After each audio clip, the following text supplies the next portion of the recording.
খেলাধুলা হোক বা ব্যবসা, যে কোনো ফিল্ডে যারা একদম শীর্ষে আছেন তাদের মতো রেজাল্ট কে না পেতে চায় বলুন।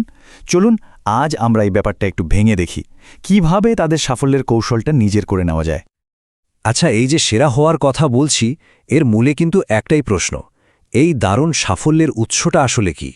এই প্রশ্নটা দিয়ে শুরু করা যাক আমাদের আজকের আলোচনা। আমার মনে হয় আমরা সবাই জীবনে কখনো না কখনো কোনো রোল মডেলকে দেখে এটা ভেবেছি, আর এই প্রশ্নটাকেই ঘিরে আমাদের আজকের আলোচনা।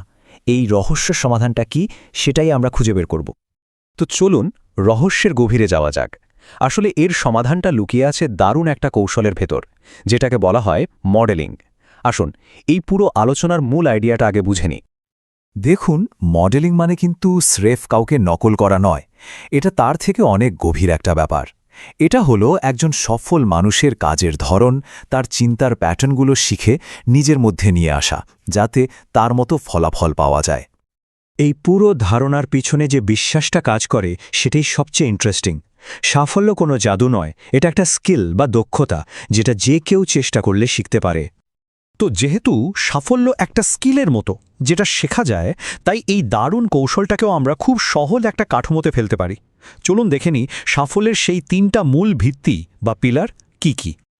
হ্যাঁ, ঠিকই দেখছেন, মডেলিংয়ের পুরো ব্যাপারটা কিন্তু দাঁড়িয়ে আছে মাত্র ৩টে জিনিসের ওপর: আমাদের চিন্তার কৌশল, আমাদের বিশ্বাস আর আমাদের শারীরিক ভাষা। ভাবা যায় সেরা হওয়ার ফর্মুলাটা আসলে এতটা সহজ? প্রথম পিলারটা হলো মেন্টাল স্ট্র্যাটেজি, মানে কোনো সেরা পারফর্মার একটা কাজ করার সময় ঠিক কী ভাবেন, তাদের চিন্তার ভেতরের সংস্থটা কী, সেই ব্লুপ্রিন্টটা বের করা। দ্বিতীয়টা হলো তাদের বিশ্বাস বা বিলিফ সিস্টেম, মানে কোন বিশ্বাসগুলো তাদের ভেতর থেকে চালায়, তাদের সাফল্যের পেছনে কোন মূল্যবোধগুলো কাজ করে। এটা বোঝা কিন্তু ভীষণ জরুরি। বিশ্বাসের শক্তিটা যে কি অসাধারণ, সেটা এই উদাহরণটা দেখলে একদম পরিষ্কার হয়ে যায়। দেখুন, একজন হতাশ সেলসম্যান ভাবেন, না মানেই আমি ব্যর্থ, আর একজন সফল সেলসম্যান ভাবেন, এই ক্লায়েন্ট না হলে কি হবে, পরের সুযোগটা আরও ভালো হবে। দুজনের ফলাফলে তো আকাশ পাতাল তফাৎ হবেই। আর সব শেষে আসছে তৃতীয় স্তম্ভ, যেটা হলো ফিজিওলজি বা শরীরবিদ্যা। মানে আপনি যাকে মডেল করছেন তার দাঁড়ানোর ভঙ্গি, তার শ্বাস নেওয়ার ধরন, তার বডি ল্যাঙ্গুয়েজ, এই সব কিছুর সাথে নিজেকে মিলিয়ে নেওয়া। কারণটা খুব সহজ, আমাদের শরীর যেভাবে চলে আমাদের মনটাও সেভাবেই সাড়া দেয়। যদি সফল মানুষের মতো শারীরিক ভঙ্গি আয়ত্ত করা যায়, তাহলে তাদের মতো মানসিক শক্তি পাওয়াটাও কিন্তু অনেক সহজ হয়ে যায়। তো থিওরি তো অনেক হলো, আমরা 3টা পিলার সম্পর্কে জানলাম। এখন প্রশ্ন হলো, শুরুটা করব কিভাবে? চলুন এবার একটা পরিষ্কার গাইডলাইন দেখে নেওয়া যাক। এই 3টি স্তম্ভই আসলে আপনার রোডম্যাপ।